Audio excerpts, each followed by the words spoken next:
Offensively, what they do, and why has their quarterback been so effective? They're up-tempo, spread offense, throw the ball a ton. They remind me a lot of the Patriots. They kind of use the short pass game as their run game. That's kind of why you see them throwing the ball so much. They try to run a lot of plays. That really gets kind of like what we've seen the last couple of nights with some of the NFL teams. They kind of just try to run down your defense and run as many plays and then get you tired by the end of the game. But yeah, their quarterback, he's been successful. He's completed 80% of his throws on about 90 attempts through 2 games, which is absurd. So we're gonna have to do a good job on execute our defense and play well. Do you think your scout team can accurately mimic what they're trying to do, or is it just you get close? How does that work? Yeah, I think we definitely have good scout team quarterbacks. I can definitely emulate their quarterback. They just throw the ball a ton. It's not like they do anything crazy. They just like to throw it around. Like I said, use their pass game as their run game. How much does going into a game against a team that plays like that and has been so successful just seem like a lick your chops kind of opportunity for you guys to kind of show what you guys can do? Well, it definitely is a measuring stick for us because we know the next couple weeks here we are going to be going against some of these up-tempo, in-your-face style offenses. So yeah, we got to get prepared for them. We got to start learning how to play good defense against them. I'm excited. I want to go against an offense like this. This is our first chop at playing a team that plays a similar offense to like a UNC or something like that. So I know we're excited and we're ready to go. Considering your dad's background, is this a Tyler house divided this week at all? Definitely not. He's pro Hokie 100%. He actually hasn't even been back to ECU in 40 years. I think this is the first time he's going back. But I know he's excited to kind of see it again, but he'll definitely be maroon and orange completely. Does he say anything to you about ECU, or has he told you anything about the school down there, the football team? A little bit. I got walk-on offers from ECU, just like every other school, but it was just I didn't really want to go there, nothing like that, and he's kind of turned into just a big Virginia Tech fan. I don't even think he really cares about East Carolina all that much anymore. So this will be kind of funny this weekend to see how he truly feels about them.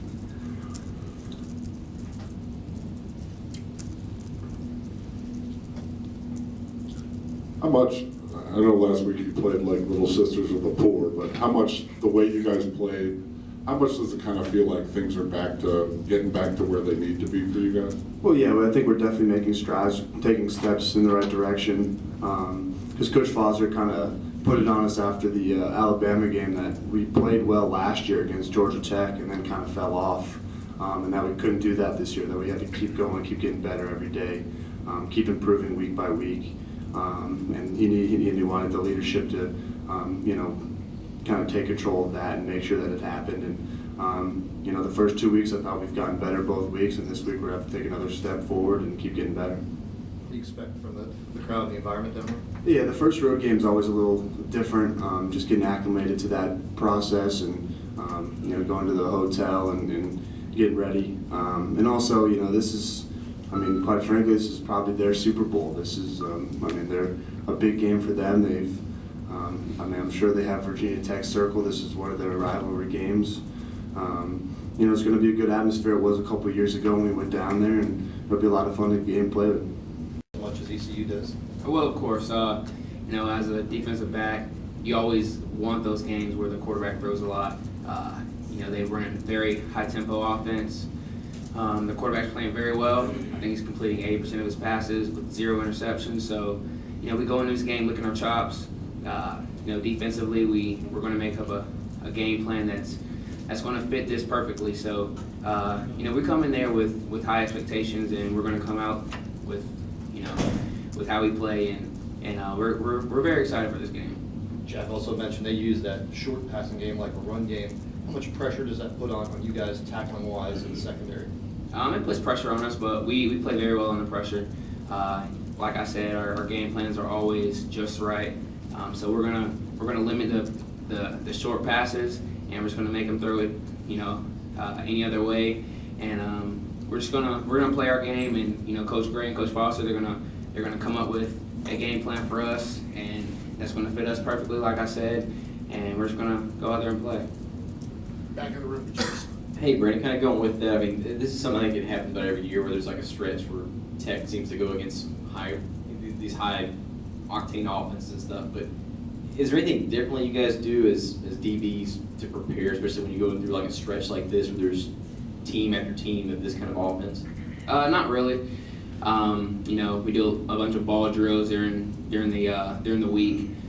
We watch a lot of film, so not really much of a change. Coach Gray harps on being in the right place at the right time, just playing your role, and it'll all fall into place. So we get the little things done, the big things will come. So we just got to play our position, be at the right spot at the right time, play the right technique, and get the communication calls right. What have you seen of this kid Hardy for them, this receiver? He had 16 catches in the first game and a couple more last week. He's had tons of touchdowns. What have you seen from him? He's a great player. Honestly, we haven't really watched film on him yet, so I'm sure we will today. But we're definitely gonna keep an eye out on him. He's probably one of the ECU's best receivers. So, not saying that the game plan is gonna be strictly around him, but we're definitely gonna keep an eye on him and watch out for their pass plays with him. We're gonna try our best to eliminate just the little easy throws and make them throw the harder throws. We're gonna be in the right place at the right time. So we're not really worried about it. We just gotta play our game. Hey man, as a guy who's got sort of big ambitions for post-football type career stuff, I got to think that you're probably not taking normal prerequisites for a freshman. You're probably taking a little bit higher level things, maybe. Or what kind of classes are you taking this fall? And what is your schedule like, or is it all pretty basic stuff? You got to get through it all. As a biological major, all my classes are pretty difficult. During the spring when I first came in, they were pretty tough. Taking chemistry and biology, but during the fall they kind of just lowered the level of just intensity on us just for the fall. But I'm sure it'll pick up back in the spring. My classes are still kind of difficult. I'm taking chemistry and chem lab, so I'm still focusing on my education. Student athlete. So I'm a pretty good I like to just set up everything on my calendar. I like to be organized, so I go from studying to playing football, studying to playing football. Those are only two things that are really on my mind. So I work with them well. Mentality wise or anything, kind of going forward, getting that interception, returning for a touchdown. It just makes us more hungry. As a secondary, we thrive on missed opportunities by the offense. Us executing just as well, if not better than the offense. Making plays on the ball, whether it's an interception or a pass breakup, or even just getting in the way of the quarterback so he can't make the play, he can't pass the ball to that number one receiver he's trying to pass the ball to. So it definitely makes us hungry, like you said, with the 28 game stretch, with no interception, return for a touchdown. We were very excited about that. The interceptions we had on Saturday, they really increased our motor for just playing on the ball.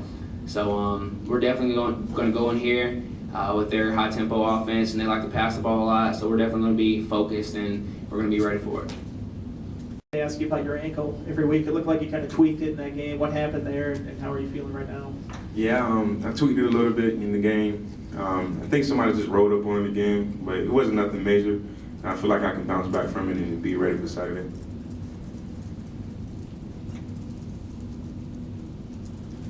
I know the competition wasn't great this week, but how much did the game and just the way it went, the way it felt, the huddle and all that stuff, from the offensive standpoint, kind of feel like more like the way it's supposed to feel? It felt real good. This Saturday, we played a pretty complete game on offense, other than probably the first quarter, I would say. And we threw the ball well, we ran the ball well.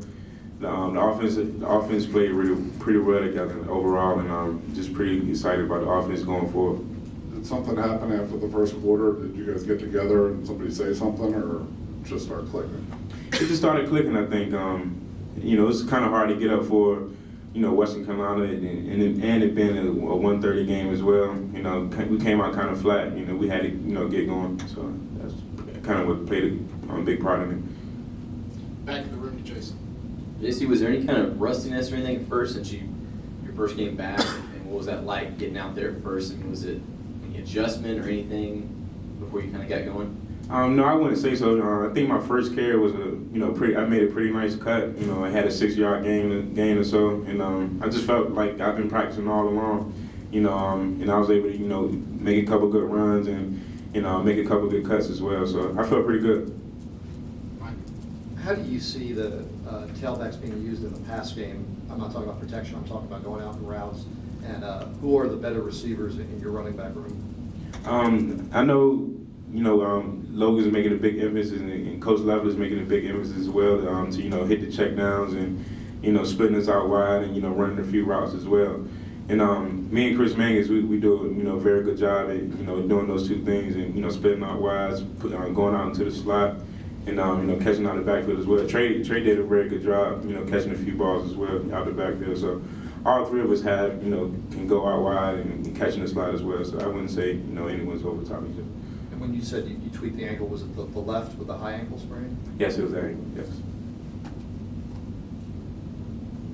When you guys are getting ready to play a team that all the advanced hype on is their offense and their quarterback and all that stuff, how much as the offense for the opponent, does that kind of jack you guys up to kind of keep up with them, or does that impact you guys at all when you're coming into a game against an allegedly high-powered team? Yeah, most definitely. Even though we have a very great defense, the defense, they could get tired as well. So we have to put points on the board so we can give them a type of cushion as well. So we have to go out there and score points, and if the defense, if it turns out into a shootout, then we have to keep up with those guys as well. So that's definitely something to think about, and definitely something that we look at. JC, what to you, when this offense gets rolling, will be its best piece or best part? What do you really stands out about this offense when it's clicking, when it's clicked in practice? I think we can be a pretty balanced offense, I would say.